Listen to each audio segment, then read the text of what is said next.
যত মুসলিমকে তাদের কাছে পাঠালাম, একটা টাকাও তারা দিল না।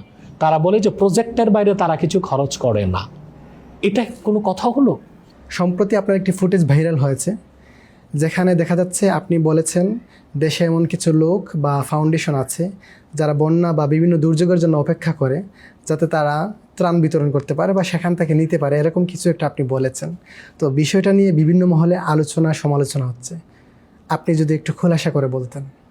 এইটা আমি একটা দুঃখে বলেছি, সেটা আপনি ভালো করেছেন, প্রশ্নটা করেছেন। একজন লোক আলেম আছেন, স্কলার, ফাউন্ডেশন করে। আমরাও ফাউন্ডেশন করতে পারি না আমাদের ব্যস্ততার কারণে। আলহামদুলিল্লাহ, তাহরিকে খাতমে নবুওয়াত বাংলাদেশের খেদমতে আছি। সারা দেশে ওয়াজ মাহফিলে যেতে হয়, ছাত্রদেরকে হাদিস শরীফ পড়াতে হয়, দরবার শরীফের দায়িত্ব, সব মিলিয়ে আমরা যে ফাউন্ডেশন দাঁড় করিয়ে বসে যাব, এই সুযোগটা আমাদের নেই।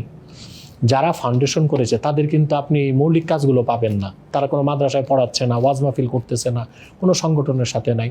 তাদের রুজি রোজগার, রুটি ডাল ভাত, তাদের চলাফেরা, গাড়ি বাড়ি সব কিছুই ফাউন্ডেশনের টাকা দিয়ে। এখন আমার প্রশ্ন, এই ফাউন্ডেশনে যারা ডোনেট করছে, জাকাতের টাকা দিচ্ছে, এখন জাকাত তো 8 প্রকার ব্যক্তির জন্য প্রযোজ্য। তারা যে এখান থেকে টাকা নিচ্ছে, ভোগবিলাস করছে, সংসার চালাচ্ছে, তাদের মন মতো প্রয়োগ করছে, টাকাগুলো খরচ করছে, এটা শরীয়সম্মত কিনা, এটা একটা বিষয়।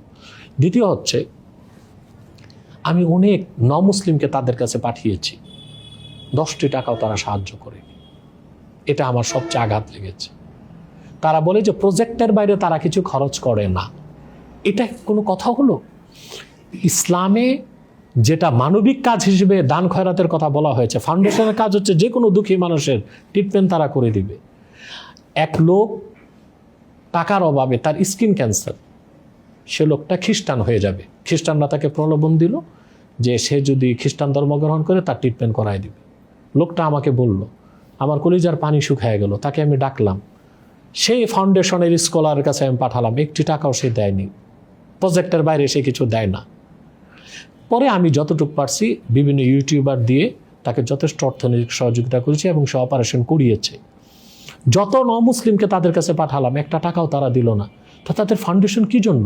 তো তারা অপেক্ষায় থাকে, বন্যা না হলে, ভূমিকম্প না হলে তাদের ফাউন্ডেশন তো চলবে না। সেজন্য আমি একটা দৃষ্টান্ত দিয়েছি যে বাঈউল আকফান, কাফন বিক্রেতাদের উপর আল্লাহ লানত আসে।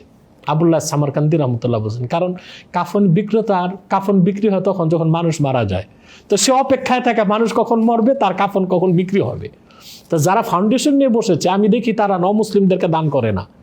অভাবগ্রস্ত মানুষ চিকিৎসার জন্য গেলে কোনো টাকা পায় না, বিধবা মহিলারা গেলে কোনো সাহায্য পায় না, কোনো লোক মেয়েকে বিয়ে দিতে পারে না, সাহায্য পায় না, কোনো লোক বিদেশ যাবে, ঋণ পায় না।